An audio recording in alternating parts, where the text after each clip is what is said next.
안녕하세요. 데이업의 황대근입니다. 잘 나갔던 사우디와 오펙 국가들이 현재 난항을 겪고 있습니다. 기존에 목표했던 이 석유 100달러, 이제는 포기한 것으로 보이는 상황입니다. 어느 정도 예고가 되었던 부분이긴 하지만 과감하게 시행된 사우디의 증산 계획, 과연 그들은 어떠한 목적이 있는 걸까요? 사우디는 이 석유 가격의 현실에 부딪혔다라는 기사 내용이 나타나고 있습니다. 자, 이를 읽어보게 되면 12월 1일부터 사우디는 석유를 조금 더 많이 생산하기로 결정을 한 상황입니다. 자, 이는 이 세계 원유 가격의 하락을 유발을 할 수 있게 되는데, 자, 이를 감안하고서라도 원유 생산량을 늘리겠다라는 의지를 갖고 있는 상황입니다. 우리가 단편적으로 생각을 해보면 이 원유 가격이 증가를 해야 이들에게는 더 좋을 텐데 왜 이 석유 가격을 떨어뜨리려고 할까요? 제가 생각하는 첫 번째 부분입니다. 석유 생산량 비중의 이 대부분은 원래 오펙 국가들이 가져갔었습니다. 때문에 이들의 영향력이 굉장히 컸었는데 어느 순간 입지가 줄어든 상황이 발생을 했습니다. 이는 바로 이 미국의 영향으로 볼 수 있는데 이 미국의 생산량이 20년대부터 이 사우디와 러시아를 압도하는 수준까지 올라온 거죠. 이 미국의 칼을 뽑았다라고 생각이 됩니다. 이 원유 최대 매장 국가로서 힘을 숨기고 있다가 20년부터 서서히 본색을 보이고 있다고 생각을 합니다.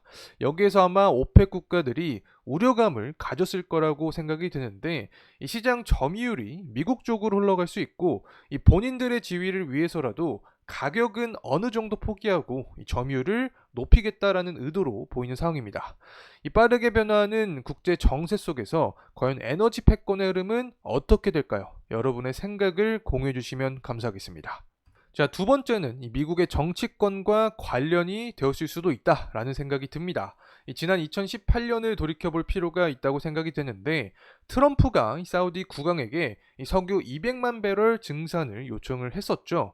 이 당시에 이 중간 선거를 위해서 유가 하락을 압박하기 위한 전략이라는 평가를 받았습니다. 지금도 마찬가지인 상황입니다. 이 대선을 코앞으로 두고 있는 상황이고 최근에 트럼프의 발언을 보게 되면 지속적으로 유가 안정화를 이야기했었죠.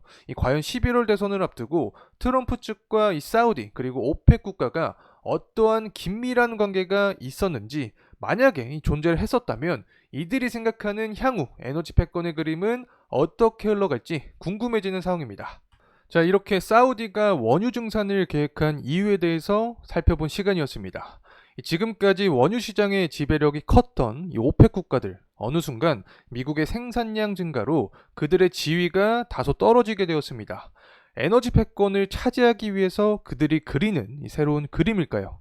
아니면 이 미국의 정치권과 관련이 있는 걸까요? 대선을 약 40일가량 앞둔 상황에서 해리스의 지지율이 더욱 높아지고 있습니다. 트럼프는 이를 가만히 볼 수 없을 테고 지난 2018년과 비슷하게 유가 안정화, 본인의 공약을 위해서 사우디와 숨은 이야기를 맞췄을 가능성도 존재하지 않을까 생각이 됩니다. 물론 시간이 지나면 알게 될 수 있을 거라고 생각을 합니다. 과연 앞으로의 흐름은 어떻게 될지 데이업과 함께 지켜보시죠.